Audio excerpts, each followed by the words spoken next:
Hi everyone, I'm Colette, and first of all I want to apologise if you can hear a screaming toddler in the background. That is my son Seth, who is protesting about having to go to bed. We've just had a lovely barbecue outside, and it's now bedtime, and it's tough for a 3-year-old to come in from the sunshine and go to bed. We all remember it. So if you can hear screaming in the background, that's what that is. I'm not, we haven't got like people being tortured, I promise. So before we get started, I'm going to hang about, hey Wendy, and just share this onto my group page. And hopefully wait if there's anyone else that wants to join live. So let's find us. There we are. And we're going to share.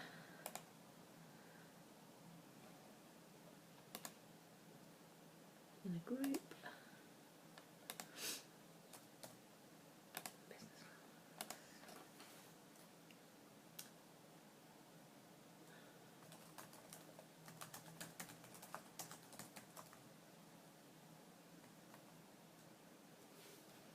Okay, so today's topic I've picked because I've been asking around in my Facebook group, I've been emailing the guys on my list, and generally asking what people are struggling with when it comes to blogging.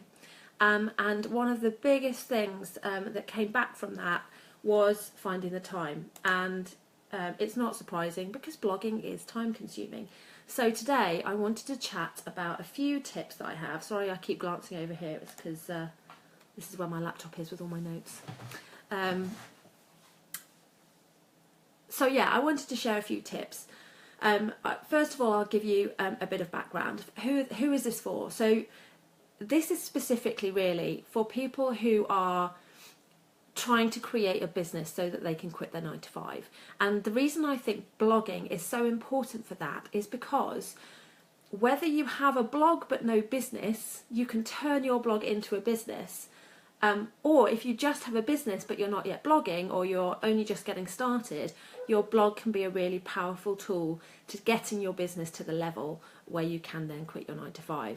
So I think blogging, whether you have a business yet or not, is really key. So I've been focusing on blogging all this month, and we've covered a number of topics. But as I say, one of the kind of real kind of pain points that people have is finding time. Blogging can be a bit of a time suck. And if you're also trying to kind of get a business set up, and you've also got your 9-to-5 to worry about, and probably a family and all sorts of other things that are taking up time in your day, then it's going to be a struggle.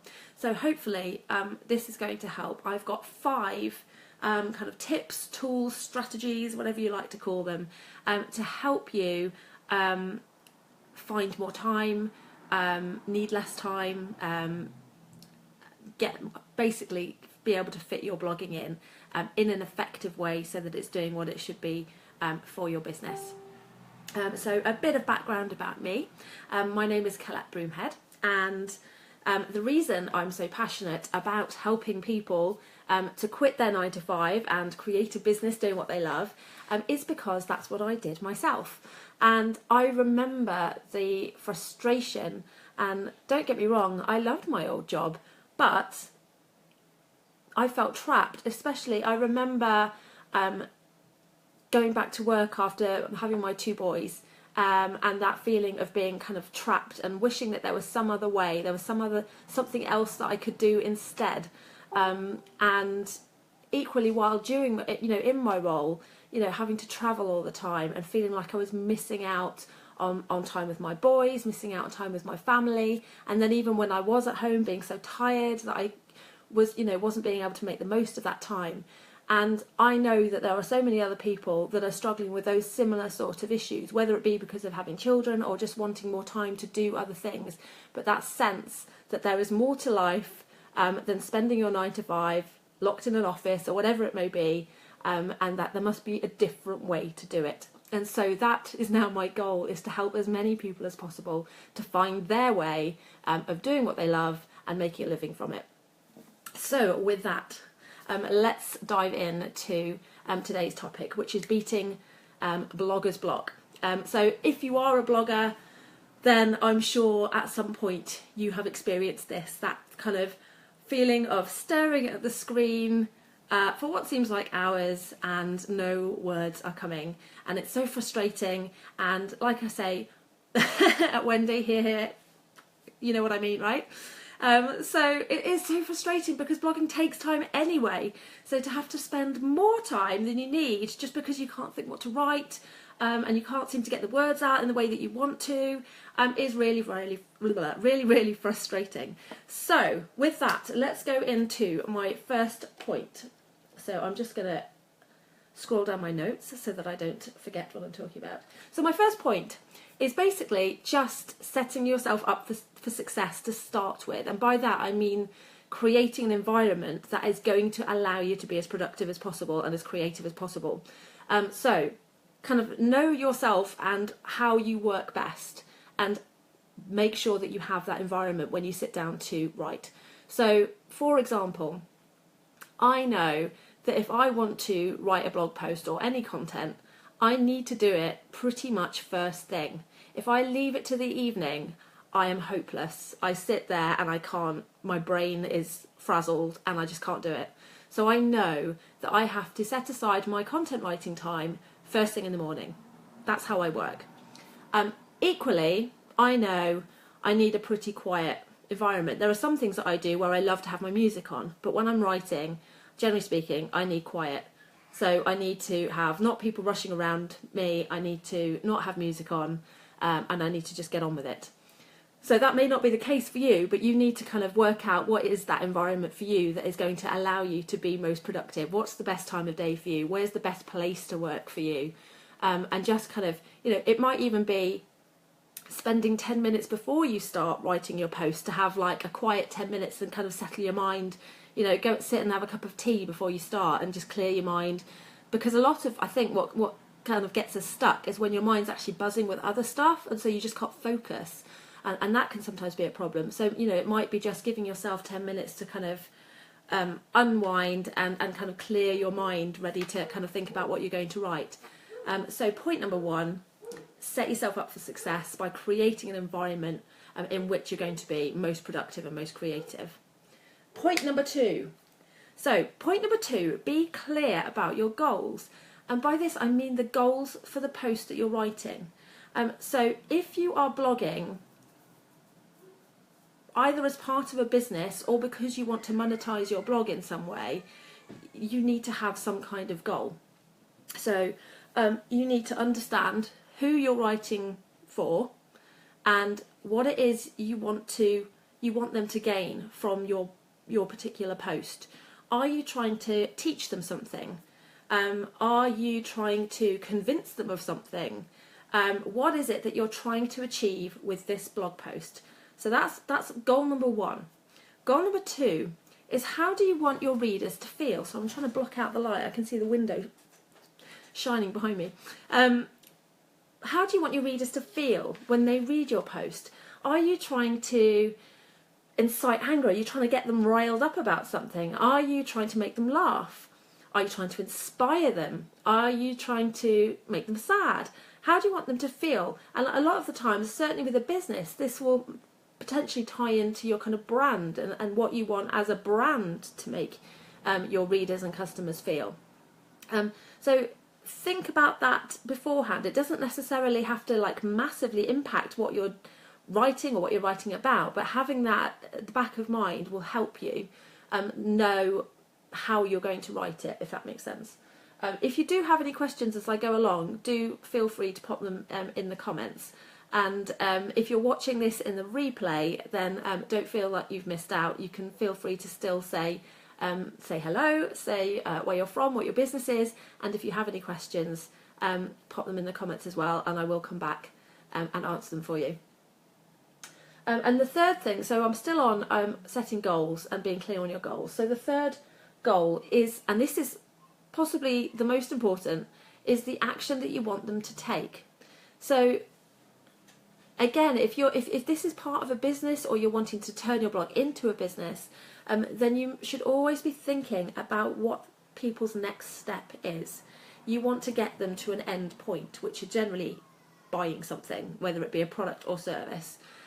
What are the steps? There's that screaming child again. If you weren't here at the start, I was apologising because my 3-year-old is having to go to bed. And is protesting loudly. So if you do hear screaming in the background, that's what that is.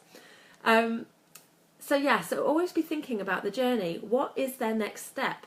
If they and they will want to know that too. So this is the thing. I think people often are wary of kind of telling people to do stuff in a blog post because it feels pushy or salesy.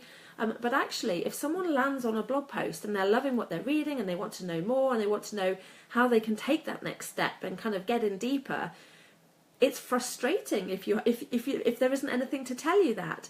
So think, what do you want their next step to be? I mean, it could, there's no set rule for this. It could be you want them to sign up for your email list. It could be that you just want them to check out more of your blog posts. Perhaps it's that you want them to buy something, or comment, or get involved in your Facebook group. You perhaps want to invite them into some of your other social media channels, but get really clear on what that next step is that you want for them, and make sure that you include that when you write your post. So having that front of mind before you start writing again will help you kind of have that direction and have that in mind, so that you can be kind of putting in those kind of indicators to what you want them to do as you go along through the post. So we've covered number 1. Hey Kirsty! Number 1, set yourself up for success by creating an environment in which you are going to be most productive and most creative, however that may look for you. Number 2, be clear on the goals that you have for your posts. So who are you writing it for, and what is it you want them to gain from your post, whether it be something that they're going to learn, something you're going to convince them about, you're going to perhaps just entertain them. Be clear on that. Then how you want them to feel when they're reading the post and after they finish the post. And then lastly, what their next step is. What do you actually want them to do next? So that takes us on to planning ahead. So this is really key, and it sounds really obvious when I say it, and there may well be people out there kind of rolling their eyes and going, duh, but it can be really easy when you get a great idea for a blog post or whatever it may be, just to sit down and start writing. And actually, it's going to take you so much longer because you haven't got a plan, but B, that end post is going to come across as muddled and confusing, and it's going to be muddled and confusing for whoever reads it as well. So it's so important. It may feel like an extra step that's going to add more time to the whole process, but planning saves so much time in the long run by taking 5-10 minutes to sit down and plan out what it is you want to say. What are your key points that you're going to make? Perhaps, planning out the key paragraphs that you're going to use, or whatever that may look like. But plan, your post is going to take people on a journey, and through that journey, these are the different points that they're going to hit. And this is, and by doing that, there's so many benefits. Like I said, it gives your post itself more direction. It gives you more direction as you write the post, so it will be much easier and quicker. It breaks it down into manageable chunks so it doesn't seem overwhelming. You're not sitting down with this kind of vast open space of blog post that you've got to fill. You've got kind of little just bite-sized chunks, which are it feels much easier. So yes, plan ahead, break it down before you actually start to write the post. And my next point is make it easy for yourself. So a lot of people worry, and they kind of feel like a lot of bloggers that I've spoken to have kind of said, oh well, the thing is I'm not a natural writer, and so I just find writing difficult, full stop, and whatever I do, I'm gonna struggle with writing because it doesn't come naturally to me. So there's a few things that you can do about that. So one thing, and actually this cropped up in my Facebook group, lovely Claire from our Facebook group suggested this jokingly, but actually it's a really great piece of advice, is to record yourself. Use the dictaphone. If writing doesn't come naturally, then say what you want to tell people and record yourself and then write from there. And that has the double benefit of also making what you're saying sound more natural. Often when people aren't, natural writers, or they haven't written a lot before or whatever, then the writing can sound a little bit sort of stunted, and it doesn't sound like the person would if they were just talking to you. And actually the beauty of a blog is it is more chatty, and it is, it's a way for people to get to know you. So actually, pardon me, the more natural you sound, the better. So that can be a really handy technique, is to record yourself and then use your recording to help kind of inspire you when it comes to writing the post. Equally, there's no rule that says you have to write. If writing is a real blocker for you and it's something that you find really stressful and you don't enjoy it, then find other ways to create that content. So you can still provide that value to people, you can still get your message across, and kind of start building those relationships, but it doesn't necessarily have to be through the written word. Have a look at maybe doing podcasting or creating videos, and kind of mixing up the types of media that you use. Things like interviews are a great way, because actually the person you're interviewing is providing most of the content. All you're doing is recording it and then presenting it to your readers. So interviews could work really well. And of course guest posting. Guest posting, get someone else to do the work for you. People are always looking for opportunities to guest post for other people, because it's a win-win situation. You gain because someone else is writing your post, a post for your site, so that's saving you time. They're also going to promote that post to their audience, because they will want to get their name out there. And it benefits them because you will be promoting the post as well. And so, basically you're promoting each other, and it's win-win. So guest posting can be a really great way to go if you really are sort of struggling to keep that creativity going on a consistent basis. Hey, Catherine. So where are we now? We've gone through. Create an environment that is going to set you up for success so that you can be creative and productive. Be clear about your goals, so who you're writing for, what it is you want them to gain from your post, and what that final action is that you want them to take.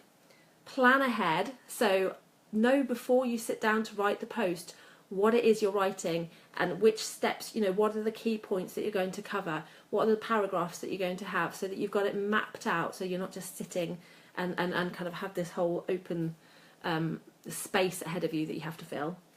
And then make it easy on yourself. So look at other options. You don't have to always use the written word. Hi! And look at things like guest posting, doing interviews, ways that you can reduce the amount that you actually have to write yourself. There's so many options out there. You don't have to stick to writing blog posts if you hate writing blog posts. And lastly, and this is something that has helped me so much. I think this is fundamental to why I find creating content pretty easy, and I don't mean to sound like I'm bragging here, but this is something that I do on a daily basis, and I do it fairly stress-free. It comes fairly naturally to me now, and that's because I write every single day. And it isn't necessarily I'm writing blog posts every day, but I'm doing some kind of writing, and I have written a diary since I was about 10. So I am in the habit of writing. I used to write reams and reams, pages and pages of letters to my friends before emails took over. I write every day, whether I'm writing for my blog, my business. Thanks, Catherine. Or whether I'm writing, I still do some copywriting for a couple of my clients. And so it gets easier. It's like any skill. The more you do it, the easier and more natural it becomes. So if you're struggling with it and it's something that you want to do and you want to master, practice it every day. Even if you're just writing a journal to yourself that no one else will see, do whatever, write short stories, write every day, and it will get easier. You'll start to sound more natural, it will start to feel more natural, and it will become less of a struggle. So those are all my points. I hope that they will be helpful. So let me know. And again, if you do have any questions, pop them in the comments. And if you are watching this in the replay, you haven't missed out. You can still put your questions below. I will be checking and making sure that I'm answering them. And before I go, I would like to tell you about a 7-day blogging challenge that I'm running at the end of this month, and I'm really excited about it. It's a free challenge, so if you are a blogger and you're looking to up your blogging game, I would love to invite you to join us. Basically, you will sign up and you will receive a daily email which over the course of the 7 days will take you through the process of planning, creating and promoting your blog posts in a way that will help you to boost your traffic, boost the engagement that you're getting and boost the subscribers that you're getting. So if you are trying to use your blog to boost your business, all of those things are key. So this challenge will be really useful for you. On top of that, you will have access to a private Facebook group, which is also, I think, really fundamental to progress, because blogging can feel lonely, building a business and being an entrepreneur can feel lonely, and so having that support of other people going through the same journey makes such a huge difference. So you'll have that community, you can kind of share successes, support each other, and so on. And I will be there every single day doing a live Q&A. So if you have questions, if you have frustrations, if you would like feedback on any of the work that you've been doing over the course of the week, then I will be there, and I can give you that kind of personal feedback and answer those questions for you. So if that sounds great, then I would love to invite you to join me. And the link, I actually tried to put the link in the description. I'm not sure if it worked, so once this live has finished I will double check, and if it didn't I will make sure I add it in. You just click the link to join, you'll be asked to enter your name and your email address, and then you are in. You'll get an email from me saying hooray.